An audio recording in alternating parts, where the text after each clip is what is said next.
وہ سلیم الرحمن صاحب کی نظموں میں جو امیجز آئی ہیں، جس پہ ہم نے پچھلی نشست میں گفتگو کا آغاز کیا ہے، آج اس کی دوسری مطلب اس موضوع پر یہ دوسری نشست ہے۔ تو پہلی نشست میں ہم 2 مقامات دیکھ سکے تھے، تو آج یہ تیسری امیج ہے، اور اس امیج میں جو ہے وہ یہ میں پہلے بتا دوں کہ یہ ان کی اس نظم سے نکالا گیا ٹکڑا ہے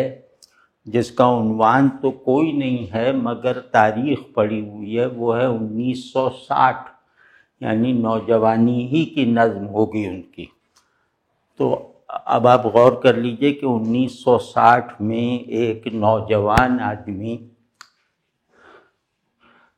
گویا لفظ کو مفہوم سے خالی کر کے تصویر بنا دیتا ہے، تو یہ بہت بڑی بات ہے۔ تو بہرحال دوپہر ہے خیرگی کا گرداب، چکرایا ہوا ہے ایک زمانہ، گلدان میں نیم جان شعلے، گمنام سی دھوپ کھڑکیوں پر، شیشوں کی چمک کا تازیانہ۔ یہ ایک بند ہے۔ دوپہر، یہ مطلب یہ منظر ہے گرمی کی، سخت گرمی کی دوپہر کا، لو بھی چل رہی ہے، دھوپ بھی بہت ہی تیز ہے، شدید ہے، اور یہ دوپہر جیسے شہر کی دوپہر ہے۔ دوپہر کو یا جو نیچر کے زمانی اور مکانی مناظر ہیں ان کا بہترین اظہار اردو شعری روایت میں انیس اور اقبال کے یہاں ہوا ہے۔ تو وہ ابھی موقع نہیں ہے کہ ہم ان دونوں میں فرق کریں، فرق کی تفصیل بتائیں، اور خاص طور پہ دوپہر پہ غالباً اقبال نے نہیں کہا یا کوئی، لیکن دوپہر کیونکہ مرثیے میں جو فضا بنائی جاتی ہے اس میں دوپہر کا کردار بہت مرکزی ہے۔ تو مراثی میں یہ عام روایت رہی ہے کہ موسم کی سختی، دوپہر کی شدت، گرمی کا زور، یہ سب دکھایا جاتا ہے طرح طرح سے۔ تو میر انیس نے دوپہر کو جس طرح باندھا ہے، میر انیس نے دوپہر کا جیسا البم بنایا ہے، اس کی نظیر اور اس کا جواب لانا بہت مشکل ہے۔ مثلا ان کا ایک بہت مشہور مرثیہ ہے کہ جب قطع کی مسافت شب آفتاب نے، تو اس کے شروع ہی میں 2-4 بند دوپہر اور گرمی اور دھوپ وغیرہ کے بارے میں ہیں، یعنی دوپہر کی گرمی کی شدت کی منظر کشی کرتے ہیں، اور اس میں وہی دکھاتے ہیں کہ جانور، درخت، مطلب چرند درند، درخت، سب صحرا، سب گرمی سے بے حال ہیں، دریا وغیرہ، اور اس گرمی میں اب آگے قربانی کا پورا سلسلہ چلے گا۔ تو اس میں جیسے کچھ مصرے ہیں ان بندوں میں سے کہ جہاں وہ گرمی کی شدت اور دھوپ وغیرہ کو مجسم کر دیتے ہیں، کہ جیسے یہ کہ ایسی گرمی ہے، اتنی شدید دھوپ ہے کہ گر آنکھ سے نکل کے ٹھہر جائے راہ میں، پڑ جائیں لاکھوں آبلے پائے نگاہ میں۔ تو کمال کی ہے، یا وہ کہ گرمی تھی، کیا ہے، گرمی یوم حساب تھی، روز حساب تھی، بہرحال اس طرح ہے۔ اور دوسرا مصرع، ماہی جو سیخ موج تک آئی کباب تھی۔ تو یہ بہت بڑے مناظر، اور مطلب منظر میں ایسا منظر جسے صرف دکھانے کے لیے بنایا جائے، مطلب جس میں آنکھوں کو خاص طور پر مخاطب کیا جائے، اس منظر میں ایسا مبالغہ پیدا کرنا اور اس مبالغے کو گویا اس منظر کی شدت یا اس منظر کی کیفیت محسوس کرنے کا ذریعہ بنا لینا، یہ بہت بڑی بات ہے۔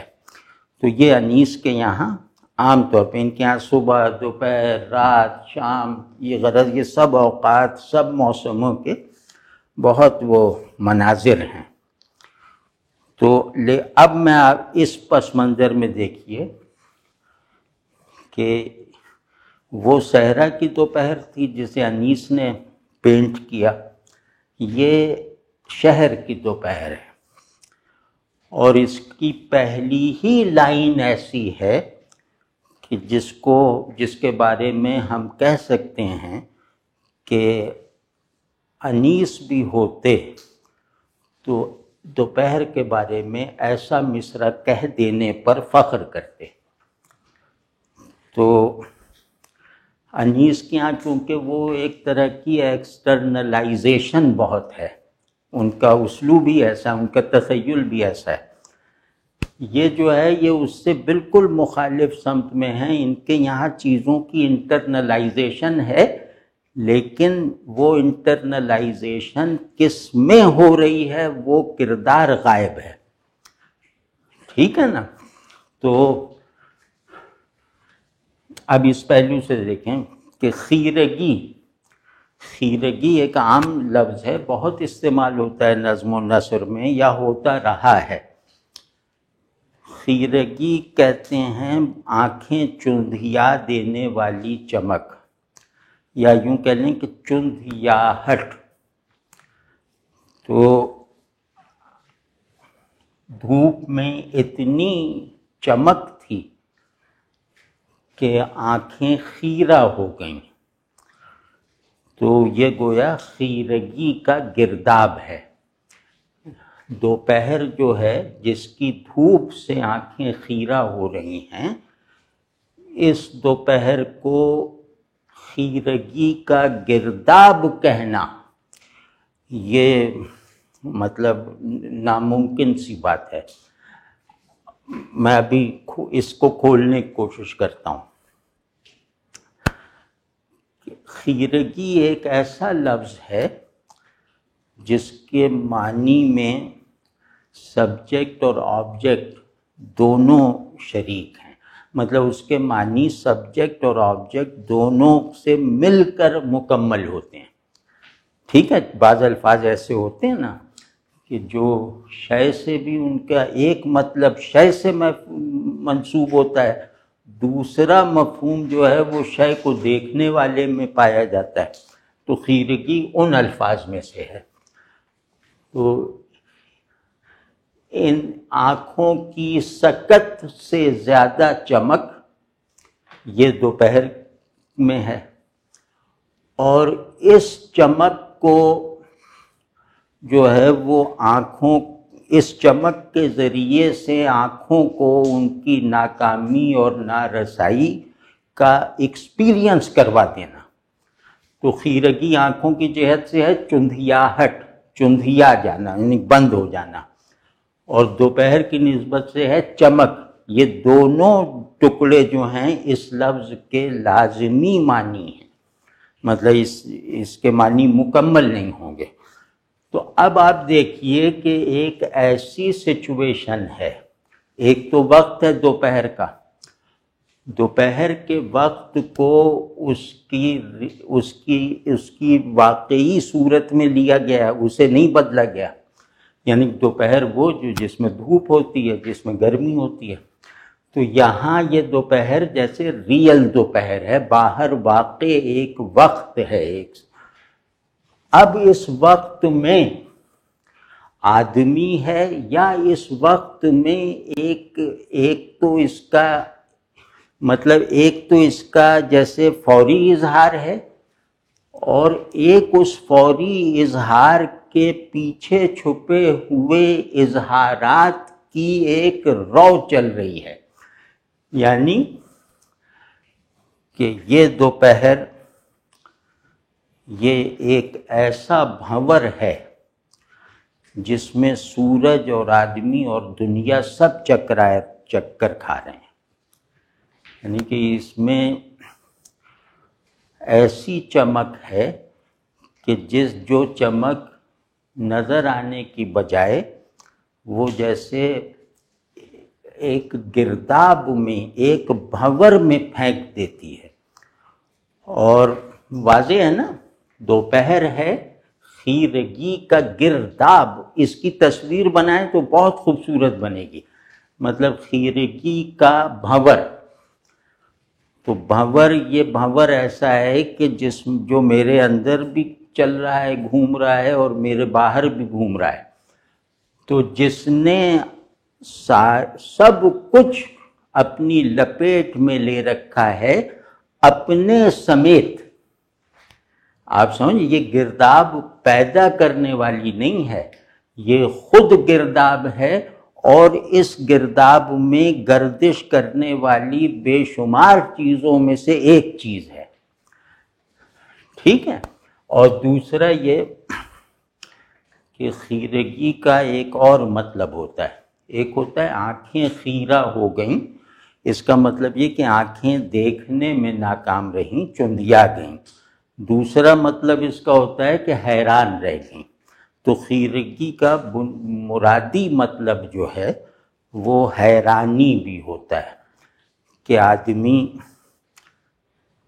جیسے آنکھ اپنے دیکھے ہوئے کو دیکھتی ہے،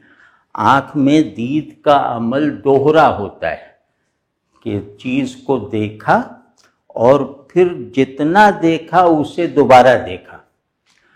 تو یہ جیسے آنکھ کا ہے، تو آنکھ بھی حیرت میں ہے کہ وہ اپنا دیکھا ہوا بھی دیکھ نہیں پا رہی،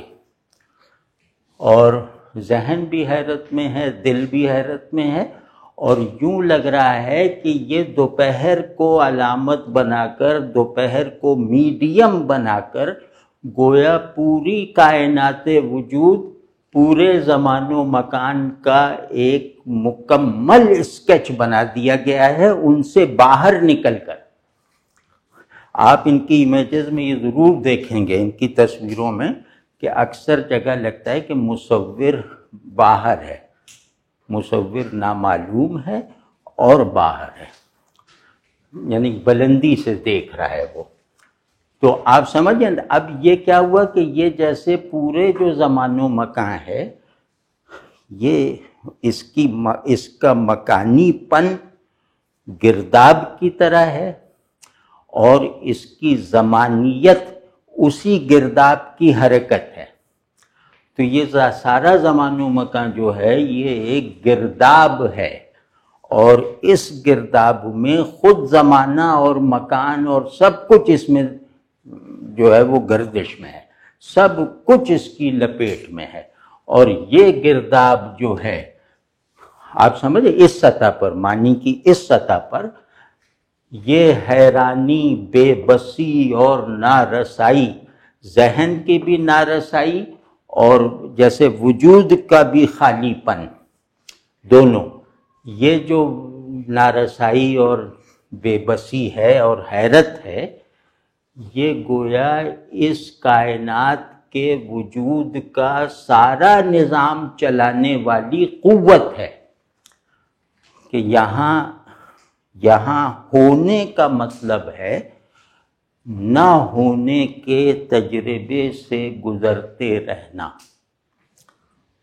آپ سمجھیں نا؟ تو گرداب کیا ہے؟ گرداب میں پھنسا ہوا ذہن، فرض کیا گرداب میں کوئی چیز پھنسی ہوئی ہے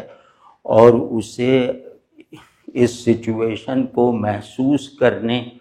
اور سمجھنے کی قابلیت بھی حاصل ہو، تو وہ یہی کہے گا کہ وجود گرداب عدم میں گردش کرتے رہنے کا نام ہے، ٹھیک ہے نا؟ تو اب لیکن یہ کہ یہ دوسرا مطلب ہے، امیج کی سطح پہ رہ کر دیکھیں تو بس اس کو تصویر بنائیں کہ یہ دوپہر ایسی دوپہر ہے جو آپ نے کبھی نہیں دیکھی، کبھی نہیں جھیلی۔ یہ وہ امیج ہے، دوپہر ہے خیرگی کا گرداب، کہ اس مصرعے کو پڑھ کر آپ دوپہر کو پہلی مرتبہ دیکھیں گے، اس مصرعے کو پڑھ کے آپ دوپہر کو پہلی مرتبہ جھیلیں گے، اسے تجربہ کریں گے، ٹھیک ہے نا؟ تو چکرایا ہوا ہے ایک زمانہ، اب یہ تو ربط کا مصرعہ ہے، یہ مصرعہ اگلے اور پچھلے مصرعوں میں ربط قائم کرنے کے لیے ہے۔ تو اس میں یہ کہ اس پیچیدہ ترین لیکن واضح ترین منظر، آپ سمجھ گئے نا، یہ منظر واضح بھی ہے اور پیچیدہ بھی ہے، تو اس میں پھر اس کا تھوڑا اس پہ چھائی ہوئی دھند تھوڑا سا ہٹایا ہے اگلے مصرعے میں۔ اگلے مصرعے میں اس کو گویا ایک سمجھ میں آ سکنے والی سچویشن میں بدلا ہے، وہ ہے چکرایا ہوا ہے ایک زمانہ۔ اب اس میں کوئی ایسی بات نہیں ہے کہ جس کو ہم کہیں کہ یہ بہت نادر بات ہے کہ چکرایا ہوا ہے ایک زمانہ۔ چکرانا جو ہے یہ گرداب کی رعایت سے، بھنور میں رہنے، چکرایا ہوا، اور دوسرا خیرگی کے اعتبار سے ہے۔ چکرایا کی دو مناسبتیں ہیں، ایک گرداب سے ہے جو فارم کی طرح ہے، اور ایک خیرگی سے ہے جو حال کی طرح ہے۔ آپ سمجھ گئے نا کہ چکرایا ہوا جب ہم کسی کو کہتے ہیں تو ایک تو یہ کہ وہ گردش میں ہے، گھوم رہا ہے، اور ایک یہ کہ اس کی سمجھ میں کچھ نہیں آ رہا، کہ میں تو چکرا کر رہ گیا ہوں۔ تو دونوں رعایتیں آپ نے دیکھیں، یہ ہوتی ہے زباں دانی۔ تو ایک زمانہ کا پہلا مطلب یہ ہے کہ ایک عالم، ایک دنیا، یعنی بہت کثرت سے لوگ جو ہیں وہ چکرائے ہوئے ہیں، خیرگی کی وجہ سے بھی اور بھنور کی بدولت بھی۔ تو یہ سادہ مطلب ہے کہ ایسی سچویشن میں ظاہر ہے کہ سبھی لوگ چکرائے ہوئے ہیں، کہ ان کے یہاں چکر صرف بدنی نہیں ہے بلکہ روحانی، ذہنی، قلبی، سب طرح کا چکر انہیں آیا ہوا ہے۔ اب یہاں ایک زمانہ کا پہلا مطلب تو یہی ہے کہ مخلوق کا بڑا حصہ، لیکن ایک دوسرا مطلب بھی ہے کہ یہ جیسے دوپہر ہے خیرگی کا گرداب، یہ جیسے ایک ظرف ہے، مکانیت ہے اس میں، زمانے کی قبیل سے تعلق رکھنے والے ایک لفظ کے باوجود یہاں دوپہر جو ہے یہ زمانے سے وہ نسبت نہیں رکھتی جو گرداب ہونے سے رکھتی ہے، یعنی یہاں دوپہر میں مکانیت غالب کر دی گئی ہے اس کی بلٹن زمانیت پر، واضح ہے نا؟ تو یہ گویا مکان ہے۔ اب چکرایا ہوا ہے ایک زمانہ، کہ زمانہ اپنی کلیت میں تو کچھ ہوگا، مطلب وہ ہمیں معلوم نہیں، وہ ہمارے تجربے سے، حواس سے سب سے زیادہ ہے۔ تو اب کہہ رہے ہیں کہ یہ جو مکان جو خیرگی کا گرداب ہے، اس سے تعلق رکھنے والا زمانہ بھی اس گرداب میں چکر کھا رہا ہے۔ ایک مطلب یہ معنی ہم لے سکتے ہیں، میں اس کو مراد شاعر نہیں کہہ رہا، لیکن لفظوں کے استعمال میں ایک خوبی ہوتی ہے کہ جو لفظ پر تصرف رکھتا ہے وہ لفظ کو قید میں نہیں رکھتا، اسے زیادہ سے زیادہ آزادی دیتا ہے، اور اس آزادی کے پھیلاؤ کا پورا جو اسپین ہے وہ بنا دیتا ہے۔ تو ہم اسی لفظ کو، ملی ہوئی آزادی کو، ہم محض اس میں لطف کی سطح بڑھانے کے لیے یا لطف کا ایک پہلو اضافہ کرنے کے لیے یہ کہہ رہے ہیں، لیکن منظر کا تسلسل یہ ہے کہ دوپہر خیرگی کا گرداب ہے، اور اس گرداب میں ایک زمانہ یعنی اکثریت موجودات کی وہ چکرائی ہوئی ہے۔ اب یہ پرٹیکولرائز کر رہے ہیں، یہ منظر اور یہ منظر، یہ دونوں کلی ساخت رکھتے ہیں، کل کی، ٹھیک ہے نا؟ تو اب اس کو یہ جیسے جنرل کو پرٹیکولر بنا رہے ہیں، وہ ہے گلدان میں نیم جان شعلے۔ مطلب عجیب و غریب، یہ تشبیہ بھی کہیں تو یہ عجیب ہے، اس سے وہ ایڈجیکٹیوز کے خانے میں رکھیں تو بھی یہ بہت تعجب والی بات ہے، تو تشبیہ سمجھیں تو بھی بہت، اور امیج بن جائے تو وہ سب، مطلب امیج وہی ہے جہاں تشبیہ اپنے حدود کو توڑ کے مکمل ہوتی ہے، تو امیج وہ ہے، مطلب امیج کی ایک قسم وہ ہے۔ تو یہ وہ قسم کو انہوں نے دکھا دیا ہے، پہلے یہاں دکھایا، یہ تقدیر ہے، اور یہاں دکھایا، یہ اس تقدیر کے نظم کی انٹرنلائزیشن یا پرٹیکولرائزیشن ہے، وہ ہے گلدان میں نیم جان شعلے۔ یہ انہوں نے گلدان میں لگے مطلب سجے ہوئے پھولوں کو کہا ہے نیم جان شعلے۔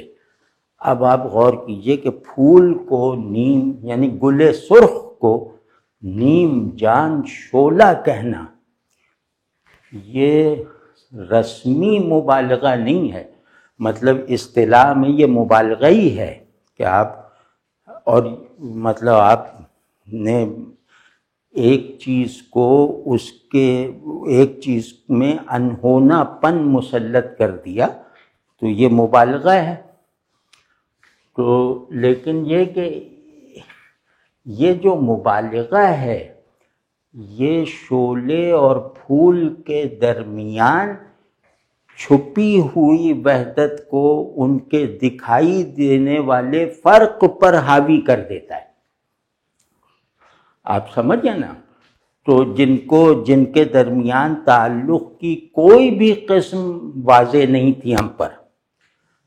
تو وہ ان میں تعلق پیدا کر دیا، اور تعلق بھی ایسا کہ وہ جیسے ایک ہی وحدت ذاتی کے دو مظاہر ہیں۔ تو لوگوں نے بہار کا کچھ سامان اپنے گھر میں کیا ہوا تھا، گلدان میں سرخ پھول سجا کر، تو وہ بہار بھی جو ہے وہ خیرگی کے اس گرداب کی تپش اور اس کی تیز گردش کی زد میں آ گئی ہے، اور اب وہی پھول جو بہار کی یاد دلاتے تھے وہی پھول اب جیسے شمشان کی یاد دلاتے ہیں۔ تو یہ وہی پھول اب نیم جان شعلے ہیں، مطلب صرف شعلے نہیں، صرف شعلہ گل سرخ کو کئی جگہ کہا گیا ہے، لیکن نیم جان شعلے یہ بہت بامانی ہے اور بہت جیسے پرکیفیت ہے کہ اگر بے جان کہہ دیتے تو گرداب کا تاثر کمزور پڑ جاتا کہ بس چکرا رہے ہیں، کچھ پتہ ہی نہیں ہے۔ تو نیم جان ہیں یعنی کچھ سمجھنے کے لائق ہیں، کچھ محسوس کرنے کے قابل بہرحال ہیں۔ تو یہ جو شعلے نیم جان اس لیے ہیں کہ اس گرداب میں اپنی نئی فارمیشن اور اپنی نئی حیثیت اور نیا کردار محسوس کر لیں، تو ان کے لیے آدھی جان ضروری تھی تاکہ یہ گرداب سے ایک وجودی تعلق پیدا کریں۔ اور نیم جان میں دوسرا پہلو یہ کہ یہ گرداب ایسا ہے جس سے تعلق کی ایک شرط موجود ہونا ہے اور دوسری شرط معدوم ہونا ہے، اور لمحے واحد میں موجود ہونا اور معدوم ہونا ہے۔ اب یہ نیم جان کو آپ سمجھیں کہ یہ اس شرط کو پورا کرتا ہے کہ میں اپنی موجودیت کے بغیر اس گرداب میں نہیں داخل ہوتا، اور میں اپنی معدومیت سے خالی ہو کر بھی اس گرداب کا ہدف نہیں ہوں۔ تو یہ دونوں چیزیں مجھے ایک ہی آن میں جیسے مجتمع حالت میں محفوظ رکھنی ہے۔ تو خیر، اب اس کی بھی تصویر پہلے بنائیں کہ گلدان میں مرجھائے ہوئے سرخ پھول، ان کی کوئی مطلب یہ تصویر ہم نے کبھی نہیں دیکھی ہوگی، مرجھاتے ہوئے سرخ پھول۔ تو گلدان میں نیم جان شعلے، اور گلدان کا جو لفظ ہے وہ دوپہر کے کنٹراسٹ میں شدت پیدا کرتا ہے۔ گلدان اور دوپہر یہ بالکل محسوس کرنے میں متضاد چیزیں ہیں۔ گلدان میں فرحت ہے، دوپہر میں اذیت ہے۔ گلدان میں سکون ہے، دوپہر میں گرداب کی وجہ سے گردشی گردش ہے، ٹھیک ہے نا؟ تو گلدان دوپہر سے کنٹراسٹ کو ذرا اور جو ہے وہ شدت دینے کے لیے آیا ہے۔ ابھی میں نہیں جا رہا کہ ان کو میں علامتیں بنا کے عرض کروں، اب وہ کسی وقت پھر دیکھیں گے، ورنہ یہ گلدان بھی ایک علامت ہے، شعلے بھی ایک علامت ہیں وغیرہ۔ اور اب دیکھیے اگلا مصرع جو ہے وہ اس میں تصویری پن اتنا نہیں ہے، لیکن اس سے بننے والی امیج جو ہے وہ واضح سے واضح تصویر کے مقابلے میں زیادہ واضح، زیادہ پیور اور زیادہ کم رنگوں کی حامل ہے۔ یعنی گمنام سی دھوپ کھڑکیوں پر، اب اس میں دیکھی جانے والی چیز دھوپ ہے اور کھڑکیاں، تو جو نظر آنے والے دو آبجیکٹس ہیں اور ان کے نظر آنے والی جو کیفیت ہے وہ روٹین ہی والی ہے، مطلب اس میں ان کے نظر آنے سے کسی نئے احساس وغیرہ کی پیدائش کا عمل نہیں دکھایا گیا، بالکل سادہ ہے۔ دھوپ کا مطلب دھوپ، کھڑکی کا مطلب کھڑکی، ٹھیک ہے؟ تو اب جس مکان کے اندر بھی گرداب داخل ہو گیا ہے اور باہر بھی اس نے اپنی ملکیت اب اسٹیبلش کر لی ہے، اس مکان پر اپنا نام لکھ دیا ہے گرداب نے، تو اس میں جو چیز بالکل مطلب ایسا لگتا ہے کہ مطلب ایسا محسوس کروا دیتی ہے کہ سمجھے بغیر واہ واہ کرنے میں زیادہ گہرائی اور زیادہ معنویت ہوتی ہے۔ بڑے اظہار کی ایک قسم وہ بھی ہوتی ہے، یہ بھی ہوتی ہے کہ آپ بالکل آپ کے لیے ناقابل فہم ہو اس کا بنایا ہوا منظر یا اس کا ترتیب دیا ہوا مضمون، وہ بالکل آپ کے لیے ناقابل فہم ہو، لیکن اس کے اندر ایک ایسا کوئی طوفان برپا ہوتا ہے خلاقی کا جو آپ میں سرایت کر جاتا ہے، تو جو آپ کے اندر کچھ حالتیں پیدا کر دیتا ہے، جو آپ کو اپنی نافہمی پر شرمندہ نہیں ہونے دیتا، آپ کی کم فہمی کو اس شعر سے تعلق کے لیے رکاوٹ یعنی بڑی رکاوٹ نہیں بننے دیتا۔ تو یہ اس طرح کا یہ مصرع بھی ہے۔ اب آپ ذرا سوچئے کہ دھوپ گمنام سی ہے، دھوپ کبھی گمنام ہو سکتی ہے؟ مطلب دھوپ تو ظاہر ہی ظاہر ہے نا، تو اگر ہم دھوپ کو گمنام کہیں تو ہم اس کی توجیہ یہی کریں گے کہ ایسی دھوپ تو ہم نے نہیں دیکھی، اسے دھوپ کہنا مشکل ہے، یہ دھوپ کی قبیل سے نہیں معلوم ہوتی، یہ تو رات میں بھی برقرار رہ سکتی ہے وغیرہ، تو وہ ہم کہہ سکتے ہیں کہ اس دھوپ کو ہم نام نہیں دے پا رہے، ہے یہ دھوپ لیکن نام نہیں دے پا رہے، اور دھوپ کہہ کے لگتا ہے کہ جیسے ہم نے اس کا غلط نام لے لیا ہو۔ یہاں تک تو ہم چلو پہنچ جائیں، لیکن یہ کہ گمنام سی دھوپ، یہ گمنامی میرے ناسمجھی کا نتیجہ نہیں ہے، یہ گمنامی اس دھوپ میں جیسے رکھی گئی ہے، یہ دھوپ اپنے طور پہ گمنام ہے، اس دھوپ کو کوئی بھی نام نہیں دے سکتا، ٹھیک ہے نا؟ تو اب یہ بہت عجیب سا، اس کو جیسے آپ اپنے اندر آہستہ آہستہ اس فریز کو دہرائیں کہ گمنام سی دھوپ، گمنام سی دھوپ، تو آپ یقین مانیں آپ کا جو ایک کاسمولوجیکل تصور اور اس تصور سے پیدا ہونے والے کچھ احساسات اور تخیلات ہیں وہ بدل جائیں گے۔ آپ اس کو ذرا سا دوہرا کے دیکھیے اندر، گمنام سی دھوپ، گمنام سی دھوپ۔ آپ دوپہر میں دھوپ نکلی ہو تو وہاں کھڑے ہو کے کہیں، اپنے اندر کہیں کہ، تو آپ کو لگے گا کہ اس دوپہر کو دیکھنے میں فرق آ گیا ہے، مطلب وہ دوپہر یہ تکرار کرنے سے پہلے جس طرح دکھائی اور سجائی اور مطلب سجائی دے رہی تھی اور محسوس ہو رہی تھی،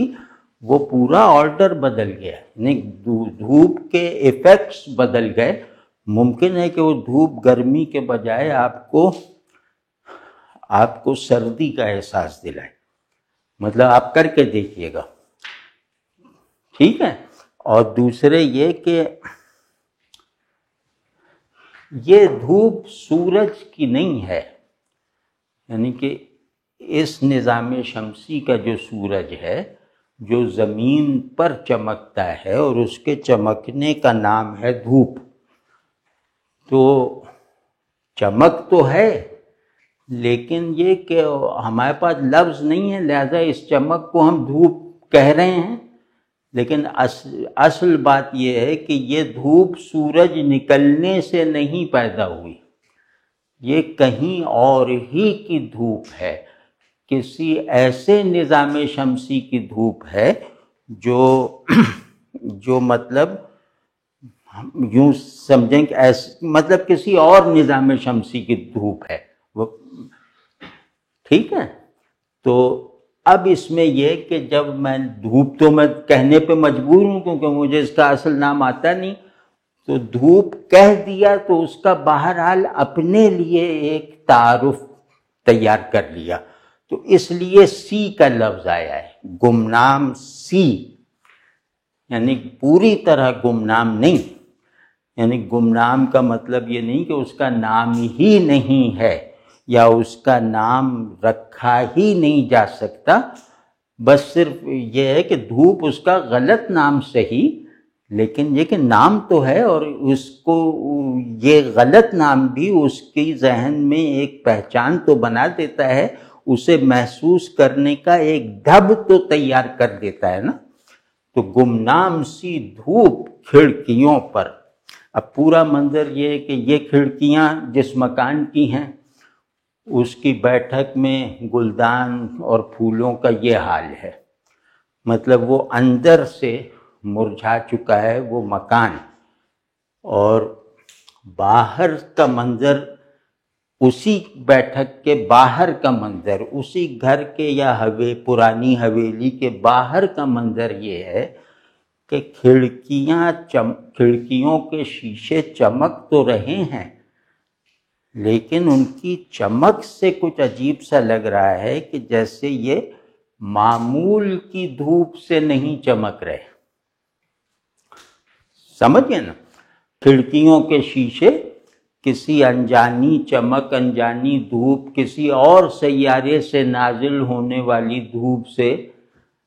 چمک رہے ہیں، یا وہ دھوپ ان پر پڑ رہی ہے، تو کیونکہ ہم جانتے ہیں روز ہم ان کھڑکیوں کو دیکھتے ہیں، شیشوں کو دیکھتے ہیں، تو روزانہ کی دھوپ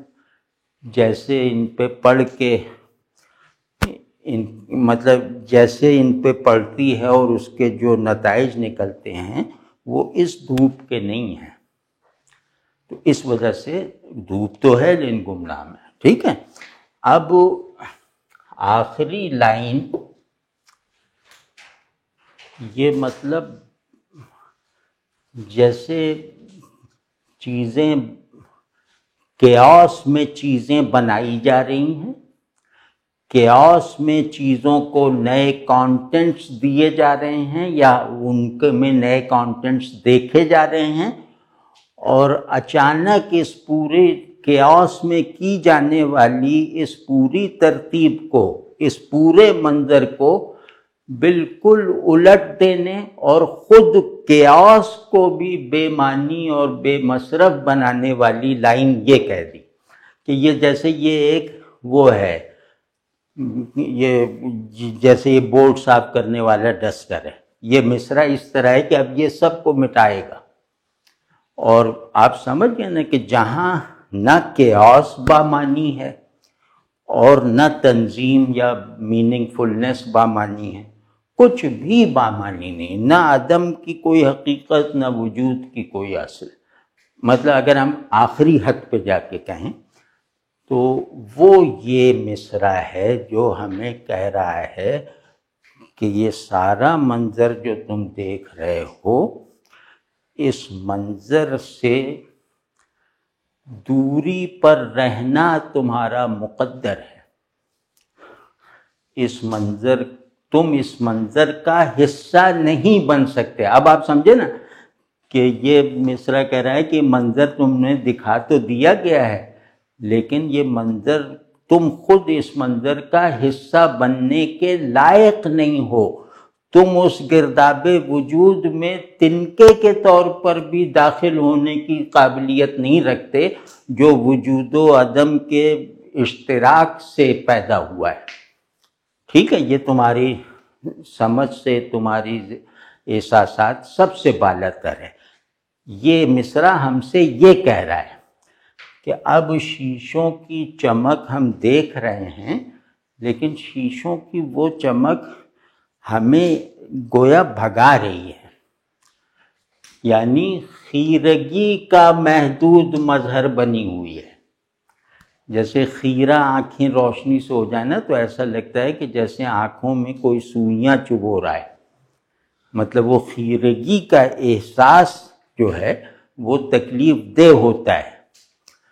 تو اب اس کو آپ سمجھ رہے نا کتنی چابک دستی سے چل رہا ہے سارا معاملہ،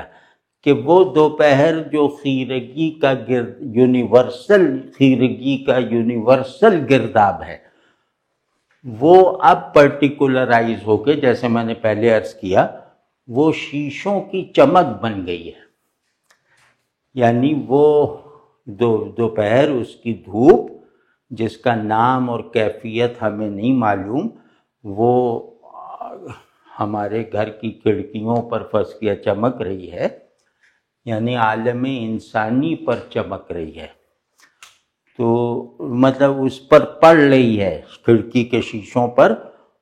لیکن شیشوں سے منعکس ہو کر وہ اپنے دیکھنے والوں کو مجبور کر دیتی ہے کہ وہ اس طرف آنکھ نہ اٹھائیں. یہ ان کی صلاحیت دید سے زیادہ ہے. آپ سمجھیں؟ تو شیشے اس طرح چمک رہے ہیں کہ وہ نیچے سے دیکھنے والوں کو گویا کوڑے مار رہے ہیں کہ بھاگو بھاگو. تو اب سمجھے نا کہ پورے جیسے ایک کینوس پر ہے یہ پوری تصویر، خیرگی کا گرداب، اس میں اندر باہر سے چکرایا ہوا پورا نظام، اور پھر اس کی پرٹیکولرائزیشن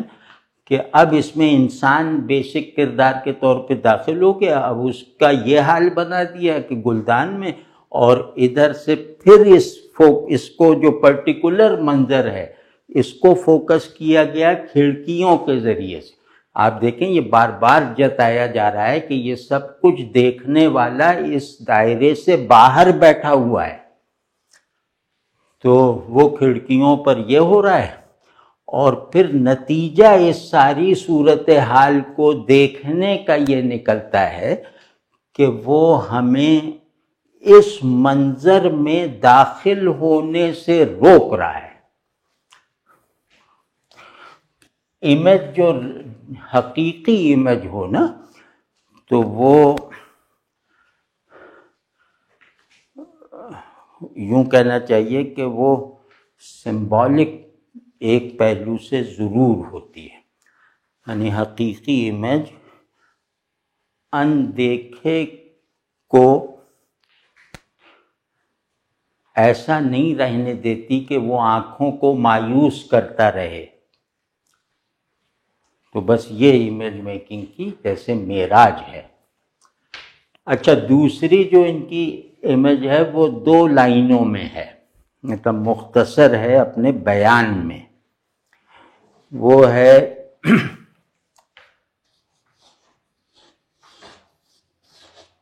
پھیلی ہے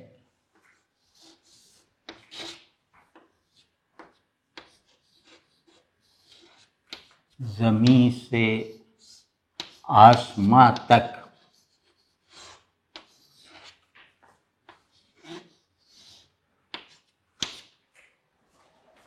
سورج کے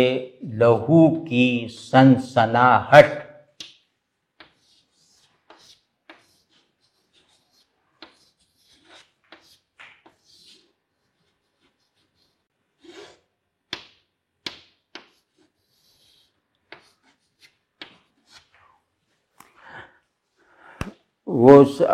یہ تو آپ لوگ جانتے ہی ہیں کہ امیج کی کئی شاخیں، کئی قسمیں ہوتی ہیں، تو کچھ ویژول ہوتی ہیں، کچھ دیگر احساسات سے متعلق ہوتی ہیں، اور تخیل کی دیگر جہتوں سے نسبت رکھتی ہیں۔ مطلب ان میں تصویر بننا تھوڑا مدھم ہوتا ہے، تصویر مدھم ہوتی ہے، لیکن آپ کے احساسات میں وہ کسی نئے انداز کا، کسی نئی کیفیت کا اضافہ کر دیتی ہیں۔ تو یہ اس طرح کی ہے، اس میں دکھائی دینے کا عنصر مدھم ہے بہت بڑا، لیکن مدھم ہے۔ لیکن اس مصرے سے، ان 2 مصر، اس منظر سے پیدا ہونے والا احساس وہ آپ کو لگے گا کہ پہلی مرتبہ آپ کو محسوس ہوا، اور اس مصرے کو جس تخیل کے، ان 2 لائنوں کو جس تخیل نے بنایا ہے، وہ آپ کے تخیل میں کچھ نئی اور بنیادی جہت کا اضافہ کر دے گا۔ بس یہ اس کا فائدہ ہے۔ تو اب دیکھیں کہ یہ تو سادہ سا مصرع ہے، جیسے ایک ڈومین بنا دیے کہ زمیں سے آسماں تک، اب کہہ رہے ہیں سورج کے لہو کی سنسناہٹ۔ سورج کے لہو کی سنسناہٹ، اس کو آپ، جیسے میں نے عرض کیا کہ ان کی ہر تشبیہ میں، ہر امیج میں تشبیہ، اور اکثر امیجز میں ان کی تشبیہ اور وہ مرکبات توصیفی یا ایڈجیکٹیوز داخل ہوتے ہیں، شامل ہوتے ہیں۔ تو اب اگر ہم اس کو دیکھیں کہ یہ جیسے ایک تشبیہی سی کارروائی ہے، سورج کے لہو کی سنسناہٹ، یا ہم کہیں کہ یہ کوئی مبالغہ ہے، تو کسی بھی اینگل سے آپ دیکھیں، مطلب یہ پوزیشن لے کر کہ میں ایک حیرت زدہ کر دینے والی بات سننے جا رہا ہوں، یا اس سے بننے والا منظر دیکھنے جا رہا ہوں، یا اس سے پیدا ہو سکنے والے احساس کو حاصل کرنے جا رہا ہوں، پوزیشن آپ کو یہی لینی ہے کہ مجھے ایک ندرت والے ماحول میں جانا ہے۔ وہ ماحول ایسا ہے کہ اس کا جو بھی ایفیکٹ میرے ذہن، آنکھ، دل، طبیعت جس پہ بھی پڑے گا، وہ ایفیکٹ بھی فریش ہوگا، نیا ہوگا۔ تو یہ لائن آپ کو یہ جیسے چکھا دیتی ہے کہ امیج کی طاقت کیا ہوتی ہے، اور اس کا پھیلاؤ آپ کی حسی سے لے کر عقلی پرسیپشن تک جیسے مواج حالت میں، متحرک حالت میں رہتا ہے۔ تو اب یہ ہے کہ دن کا وقت ہے، یا جیسے پچھلی ہم نے دیکھا دوپہر کا وقت ہے، تو اب یہ کہہ رہے ہیں کہ یہ دوپہر اور اس میں اس کی یہ آنکھیں چندھیا دینے والی دھوپ، اس کی یہ ناقابل برداشت گرمی، یہ سب جمع ہے، اور مطلب پوری طرح جیسے اس کے یہ دوپہر ایسی ہے کہ اس کے علاوہ نہ کچھ سوجھ رہا ہے نہ کچھ محسوس ہو رہا ہے۔ تو اس میں اب اس شدت کو واضح کرنے کے لیے کہ یہ جیسے ایک پوری کائنات اس کی لپیٹ میں ہے، وہ یہ ہے کہ آسمان سے زمین تک یہ استعارہ ہے پوری کائنات، کہ پوری کائنات میں اس وقت سورج کے لہو کی سنسناہٹ دوڑ رہی ہے، پھیل رہی ہے۔ اب اس میں اس وقت کا اضافہ کر دیں، اس لمحے حاضر میں، جیسے عزرا پاؤنڈ نے کہا تھا نا کہ امیج میں عقل اور احساس یہ دونوں ایک ہی یونٹ میں، ایک ہی تجربے میں، ایک ہی وقت میں یکجا ہوتے ہیں، تو یہ اس کی جیسے تصدیق ہے۔ اب اس کو ذرا سا محسوس کرنے کی کوشش کریں۔ ایک تو یہ کہ سورج کا لہو، یہ بہت عجیب سی چیز ہے کہ اگر ہم اس کو یعنی سورج اور آنکھوں کے تعلق کی جو روداد میں، مطلب سورج اور آنکھوں سے کے تعلق کی روایت میں رہتے ہوئے ہم اس کی یہ توجہ کر سکتے ہیں کہ سورج میں جو اندر شعلے بھڑکتے نظر آتے ہیں وہ اس کا لہو ہے، مطلب جیسے وہ لہو اس کے بدن میں گردش کر رہا ہے، جو یہاں سے دیکھنے پہ لگتا ہے کہ شعلے جیسے ابل رہے ہیں، ٹھیک ہے نا۔ اب سورج کا لہو تو یوں سمجھ لیں کہ اس کی آگ ہو گئی، اور آگ اور خون کا رنگ بھی ایک جیسا ہوتا ہے، تو سنسناہٹ کہتے ہیں ایسی آواز کو جسے محسوس پہلے کیا جاتا ہے، سنائی وہ کم دیتی ہے۔ تو سمجھ رہے ہیں نا آپ؟ تو اب دیکھیے کیا کہ سورج کا لہو صرف اسی کے بدن میں نہیں دوڑ رہا، بلکہ اس دھوپ نے سبھی کو سورج کا شہری بنا دیا ہے، سب سیاروں کو سورج کے صوبے بنا دیا ہے۔ اب آپ سمجھے نا کہ یہ ایسی دوپہر آئی ہے کہ جس نے زمین کو سورج میں ضم کر دیا ہے، اور جتنے بھی زمین و آسمان میں جو کچھ سیارے وغیرہ ہیں سب سورج میں جذب ہو گئے ہیں،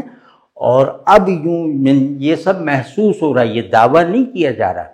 کہ محسوس ایسا ہو رہا ہے کہ ہم زمین پر رہتے رہتے اچانک سورج میں جھونک دیے گئے، زمین سمیت۔ تو اب آپ غور کیجئے کہ اب وہ جو شعلے ہیں جو ہمیں یہاں سے نظر آتے ہیں، وہاں ہم نے جا کر محسوس کیا اور اپنے علم کو صحیح کیا کہ یہ آگ کے شعلے نہیں ہیں، یہ سورج کا گرم لہو گردش میں ہے۔ تو ہم نے اس گردش میں رہنے کا مزہ خود چکھ لیا، واضح ہے نا۔ تو اس کو گویا گرمی کی تشبیہ بھی کہہ سکتے ہیں، یعنی گرمی کی انتہا۔ اب میں نظم کھول کے دیکھتا ہوں اس میں یہ اس میں ہے سیاق و سباق میں، لیکن کانٹیکسٹ فری کر کے اگر اس کو خود اسی کو مکمل بیان سمجھ کے ہم دیکھیں تو میں میں سمجھتا ہوں کہ شدید گرمی اور شدید دھوپ کو بیان کرنے کے لیے اس سے بڑی تشبیہ، اس سے بڑا منظر ہمارے یہاں نہیں ہے۔ تو آپ اب اس کو بھی محسوس کر کے دیکھیں، سورج کے لہو کی سنسناہٹ، تو آپ کو بس اس کو جیسے یہ آپ کے اندر اترتی جائے، تو آپ اس کو دیکھیے گا، اس کو بھی کر کے دیکھیے۔ ان کے مصروں میں تاثیر بہت ہوتی ہے،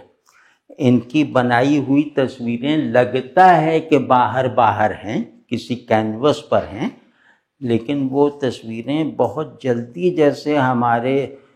ہمارے اندر موجود البم میں چسپاں ہو جاتی ہیں۔ مطلب یہ ان کو انٹرنلائز کرنا بہت آسان ہے، ان کو سمجھنا بہت مشکل ہے، ان کو انٹرنلائز کر لینا بہت آسان ہے۔ صرف یہ آپ اس کو تھوڑا سا اپنے اندر دہرائیے، سورج کے لہو کی سنسناہٹ۔ تو جیسے کچھ جو سوئے ہوئے ہمارے تخلیقی اور احساساتی آتش فشاں ہیں نا ہمارے اندر، وہ سب پھٹ پڑیں گے اس ایک مصرے سے۔ اگر ایسا کرنا چاہیں تو کریں۔ تو اب یہ جو دو میں نے مثالیں، دو امیجز دھوپ کے حوالے سے ایک ہی نظم سے یہ نکالی ہیں، یہ دھوپ کی ایسی جو ریکنڈیشننگ ہے، ری اسٹرکچرنگ ہے، اور اس کے جو اسے معنی دینے کے جو یہ نئے سانچے ہیں، یہ ہماری روایت میں نہیں پائے جاتے۔ ہماری روایت میں چیزوں کو مبالغے کے ساتھ تصویر کرنا کافی سمجھا گیا ایک حصے میں،